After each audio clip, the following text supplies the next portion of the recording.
Hello everyone, आज हम पढ़ेंगे क्लास फिफ्थ NCERT हिंदी विषय हिंदी से पाठ 1 जिसका शीर्षक है राख की रस्सी।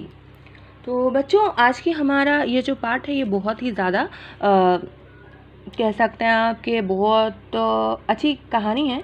तो चलिए हम अपनी आज के इस पाठ को कहानी को पढ़ना शुरू करते हैं। लोनपोगार तिब्बत के 32वें राजा सोनगवसेन गाम्पो के मंत्री थे। लोनपोगार तिब्बत के 32वें यानी के 32 राजा के जिनका नाम था सोनगवसेन गाम्पो के मंत्री थे। वे अपनी चालाकी और हाजिर जवाबी के लिए दूर दूर तक मशहूर थे। चालाकी मीन्स होशियारी, हाजिर जवाबी मीन्स कि उनके पास उनसे कोई भी अगर आप प्रश्न करेंगे तो वो तुरंत उसका उत्तर दे देंगे। मशहूर मीन्स बहुत ज़्यादा प्रसिद्ध या फेमस थे। कोई उनके सामने टिकता ना था और उनकी हाजिर जवाबी और चालाकी के होशियारी की वजह से उनके सामने कोई भी टिक नहीं पाता था। चैन से ज़िंदगी चल रही थी, मगर जब से उनका बेटा बड़ा हुआ था उनके लिए चिंता का विषय बना हुआ था। तो क्योंकि भाई जो लोनपोगार जी थे वो तो बहुत ज़्यादा होशियार थे, तो इस वजह से वो बहुत ज़्यादा प्रसिद्ध भी थे और इसी वजह से क्या था, उनकी जो जीवन था वो बहुत ज़्यादा आराम से निकल रहा था। मगर उनका जो बच्चा था, बेटा था, वो बड़ा हुआ तो क्या हुआ, वो बेटा जब उनका बड़ा हुआ वो धीरे धीरे उनकी चिंता का विषय बन गया।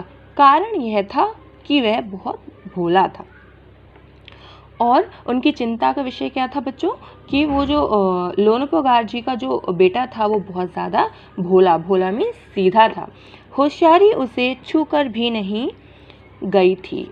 होशियारी जो थी वो उसे छूकर भी नहीं गई थी, मतलब वो बहुत ज़्यादा सीधा था और इतना ज़्यादा चतुर चालाक नहीं था उसके पिता की तरह। लोनपोगार ने सोचा, मेरा बेटा बहुत सीधा साधा है, मेरे बाद इसका काम कैसे चलेगा। तो जो लोनपोगार तिब्बत के मंत्री थे वो सोचते रहते थे कि उनका जो बेटा है वो तो बहुत ज़्यादा भोला है, सीधा साधा है, और जब मैं नहीं रहूँगा तो ये कैसे अपना काम चला पाएगा या अपने जीवन को व्यतीत कर पाएगा। एक दिन लोनपोगार ने अपने बेटे को 100 भेड़ें देते हुए कहा। और एक दिन इसलिए उन्होंने क्या किया, लोनपोगार ने अपने बेटे को 100 भेड़ें यानी कि जानवर जिनसे ऊन निकलती है, 100 भेड़ें अपने बेटे को दे दी और अपने बेटे से कहा, तुम इन्हें लेकर शहर जाओ, मगर इन्हें मारना या बेचना नहीं। और उन्होंने कहा कि तुम इन सारी भेड़ों को अपने साथ लो और शहर चले जाओ, पर तुमको ना तो इन भेड़ों को मारना है और ना ही बेचना है। इन्हें वापस लाना 100 जौ एक तरह का अनाज होता है बच्चों, के बोरों के साथ, यानी कि जौ के 100 बोरे, 100 जो है बोरों का आप कह सकते हैं एक तरह का बैगेज, ऐसे 100 जौ के बोरे के साथ उनको जो भेड़ें हैं उनको वापस लेकर तुम्हें आना है, वरना मैं तुम्हें घर में नहीं घुसने दूंगा, और अगर तुम ऐसा नहीं कर पाओगे तो मैं तुम्हें घर के अंदर भी नहीं आने दूंगा। इसके बाद उन्होंने बेटे को शहर की तरफ रवाना कर दिया और फिर ऐसा कहकर उन्होंने अपने बेटे को शहर रवाना मीन्स भेज दिया। लोनपोगार का बेटा शहर पहुंच गया और बस फिर क्या हुआ, कुछ ही समय पश्चात जो लोनपोगार का बेटा था वो शहर पहुंच गया, मगर इतने बोरे जौ खरीदने के लिए उसके पास रुपए ही कहाँ थे। पर भाई अब लोनपोगार ने अपने बेटे से कहा था कि तुम्हें 100 जौ के बोरे लेके आना है, पर उसके पास तो पैसे भी नहीं थे इतने सारे जौ के बोरे खरीदने के लिए। वह इस समस्या पर सोचने विचारने के लिए सड़क के किनारे बैठ गया और अब उसने सोचा समस्या यानी कि ये तो बहुत बड़ी परेशानी है भाई, इसके लिए उसने कहा कि चलो इसके बारे में कुछ सोचते विचार करते हैं, और ऐसा इस समस्या का कोई हल ढूंढने के विचार करने पर वो सड़क के किनारे यानी कि सड़क के एक साइड में बैठ गया, मगर कोई हल उसकी समझ में नहीं आ रहा था। हल मीन्स कोई भी सुझाव या उस परेशानी का हल उसे समझ में नहीं आ रहा था। वह बहुत दुखी था और ऐसे सोचते सोचते वो बहुत ज़्यादा दुखी या परेशान होने लगा। तभी एक लड़की उसके सामने आ खड़ी हुई और तभी क्या हुआ कि वो अभी सोच ही रहा था कि जो मेरी ये समस्या है मैं उसका समाधान कैसे निकालूं। हल मीन्स होता है समाधान। तो वो ये सोच ही रहा था, तभी उसके सामने एक लड़की आकर खड़ी हो गई। क्या बात है, तुम इतने दुखी क्यों हो? तो लड़की ने उस लोनोपोगारे जी के बेटे से को दुखी देखकर पूछा कि क्या बात हुई है कि आप इतने दुखी क्यों हैं। लोनोपोगारे के बेटे ने अपना हाल कह सुनाया और उसकी जो भी परेशानी थी, समस्या थी, वो उसने उस लड़की को बता दी।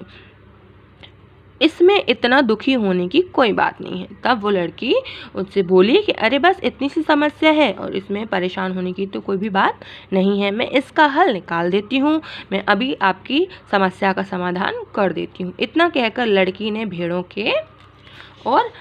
ने इतना कहा और उसने फिर इसके बाद लड़की ने क्या किया बच्चों, लड़की ने भेड़ों के बाल उतारे और उन्हें बाजार में बेच दिया। और लड़की ने क्या किया कि जो भेड़ें थी, आप देख रहे हैं कि वो जो भेड़ें हैं इनके जो शरीर पे जो बाल होते हैं ना, ये बहुत ज़्यादा बड़े होते हैं और इनसे ही ऊन बनती है बच्चों। तो जो लड़की थी उसने भेड़ों के बाल उतार लिए और उन्हें बाज़ार में बेच दिया। जो रुपए मिले उनसे जौ के 100 बोरे खरीद कर उसे घर में वापस बेच दिया। और जो भेड़ों के बाल बेचने से उसे जो पैसे मिले, उसने उन पैसों से 100 जौ के बोरे खरीदे और उस लोनोपोगारे के बेटे को वापस गांव भेज दिया। लोनोपोगारे के बेटे को लगा कि उसके पिता बहुत खुश होंगे। तो जब जो उसके पिता ने कहा था उससे, वो काम तो हो गया था। तो लोनोपोगारे के बेटे को लगा कि ये सब देख के उसके पिता जो हैं वो बहुत ज़्यादा खुश हो जाएंगे। मगर उसकी आप बीती पर उन्होंने ध्यान नहीं दिया। वे उठकर कमरे से बाहर चले गए, पर उसके साथ शहर में जो कुछ भी हुआ उस पर तो उन्होंने बिल्कुल ध्यान ही नहीं दिया। वे उठकर सीधे कमरे से बाहर चले गए। दूसरे दिन उन्होंने अपने बेटे को बुलाकर कहा, पिछली बार भेड़ों के बाल उतार कर बेचना मुझे ज़रा भी पसंद नहीं आया।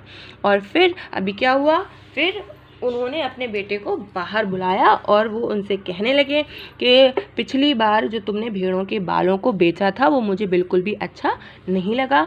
अब तुम दोबारा उन्हीं भेड़ों को लेकर जाओ, उनके साथ जौ के 100 बोरे लेकर ही लौटना। और फिर उन्होंने कहा कि अब तुम्हें क्या करना होगा, अब तुम्हें दोबारा से शहर जाना होगा और उनके साथ फिर से जौ के 100 बोरे लेकर आना होगा। एक बार फिर निराश लोनोपोगारे का बेटा शहर में उसी जगह जा बैठा। और फिर क्या हुआ, जब वो शहर पहुंचा तो वो पिछली बार जिस जगह पर सड़क के किनारे बैठा था वो वहीं पर जाकर वापस से बैठ गया। ना जाने क्यों उसे यकीन था कि वह लड़की उसकी मदद के लिए ज़रूर आएगी। यकीन मीन्स होता है बच्चों विश्वास होना। पता नहीं क्यों पर उस जो लोनोपोगारे मंत्री का जो बेटा था उसे ऐसा विश्वास था कि वो जो लड़की है वो वहाँ पर ज़रूर आएगी। उसने और हुआ भी कुछ ऐसा ही, और उसके विश्वास की जो बात थी वो सच हो गई और वह लड़की वहाँ आई और वो लड़की वहाँ पर आ गई। उसने अपनी मुश्किल कह सुनाई और फिर उसने जो उसकी समस्या थी वो उस लड़की को बता दी। अब तो बिना जौ के 100 बोरों के मेरे पिता मुझे घर में घुसने नहीं देंगे, लड़की सोचकर। तो अब लड़का बोला कि अभी जब मैं वापस जाऊंगा तो बिना जौ के 100 बोरों के तो पिता मुझे घर के अंदर घुसने ही नहीं देंगे। तो लड़की ने कुछ देर विचार किया, सोचकर मतलब बोली, एक तरीका है कि मेरे पास एक तरकीब है। उसने भेड़ों के सींग काट लिए और उसने क्या किया, ऐसा कहते ही उसने भेड़ों के सींग काट लिए। उन्हें बेचकर जो रुपए मिले उनसे 100 बोरे जौ के खरीद लिए और सींग बेचकर जो पैसे मिले उसने उनसे जौ के 100 बोरे खरीद लिए।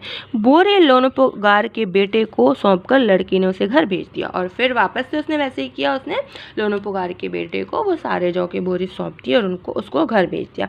भेड़ और जौ के बोरे पिता के हवाले करते हुए लोनोपोगारे का बेटा खुश था और जब उसने पिता के कहे अनुसार उनका काम कर दिया तो जो उनका बेटा था वो बहुत ज़्यादा खुश था। उसने विजयी भाव से सारी कहानी कह सुनाई। विजयी भाव मीन्स होता है किसी चीज़ को जीतने के बाद हमें जो एहसास होता है कि हमसे कुछ काम कहा गया था वो हमने कर दिया, और उसने अपनी सारी जो कहानी घटना उसके साथ में घटी वो बता दी। सुनकर लोनोपोगारे बोले, उस लड़की से कहो कि हमें 9 हाथ लंबी राख की रस्सी बनाकर दें। और जब लोनोपोगार ने अपने बेटे की सारी बातें सुनी तो वो बोले कि तुम अब उस लड़की से कहो कि मुझे 9 हाथ लंबी राख की रस्सी बनाकर दे, यानी कि जिसका जो माप है वो 9 हाथ लंबा हो। उनके बेटे ने लड़की के पास जाकर पिता का संदेश दोहरा दिया और फिर जो उनका बेटा था वो वापस से उस लड़की के पास गया और उनके पिता ने उनको जो कहा था वैसे की वैसी बात उसने उस लड़की को बता दी। लड़की ने एक शर्त रखी, मैं रस्सी बना तो दूंगी मगर तुम्हारे पिता को वह गले में पहननी होगी। तो जब लड़की ने लोनोपोगार जी की ये बात सुनी तो वो लड़के से बोली कि ठीक है, मैं तो रस्सी बना दूंगी, पर मेरी यह एक शर्त है कि तुम्हारे पिताजी को उस रस्सी को अपने गले में पहनना होगा। लोनोपोगार ने सोचा ऐसी रस्सी बनाना ही असंभव है। तो जो लोनोपोगार थे उसने सोचा कि अरे ये तो बिल्कुल नामुमकिन बात है, ये तो हो ही नहीं सकता।